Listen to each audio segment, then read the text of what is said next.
ಇಂದು ಜಗತ್ತಿನ ಒಬ್ಬನೇ ನಾಯಕನ ಮೇಲೂ ನನಗೆ ಯಾವುದೇ ಗೌರವವಿಲ್ಲ. ಅವರು ಯಾವುದೇ ಪಕ್ಷದವರೇ ಆಗಿರಲಿ, ನನಗೆ ಪರವಾಗಿಲ್ಲ. ಅವರು ಯಾವ ದೇಶದ ನಾಯಕರೇ ಆಗಿರಲಿ, ನನಗೆ ಪರವಾಗಿಲ್ಲ. ಅವರಲ್ಲಿ ಯಾರ ಮೇಲೂ ನನಗೆ ಗೌರವವಿಲ್ಲ.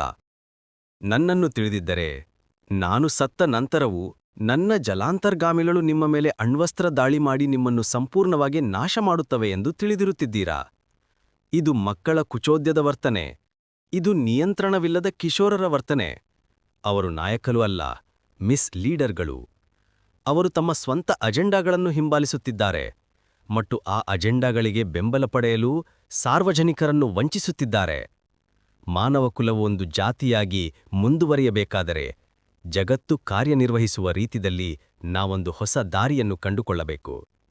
ಯಾರಿಗಾದರೂ ಇದರ ಕಾಳಜಿ ಇದ್ದರೆ, ನನಗೆ ಖಂಡಿತವಾಗಿಯೂ ಇದೆ. ನನಗೆ 9 ಮೊಮ್ಮಕ್ಕಳಿದ್ದಾರೆ. ಅಣು ಮಹಾಪ್ರಳಯದಿಂದ ಅಚಾನಕ್ ಧ್ವಂಸವಾಗುವ ಲೋಕದಲ್ಲಿ ಅವರು ಬೆಳೆದರೆಂದು ನಾನು ಬಯಸುವುದಿಲ್ಲ.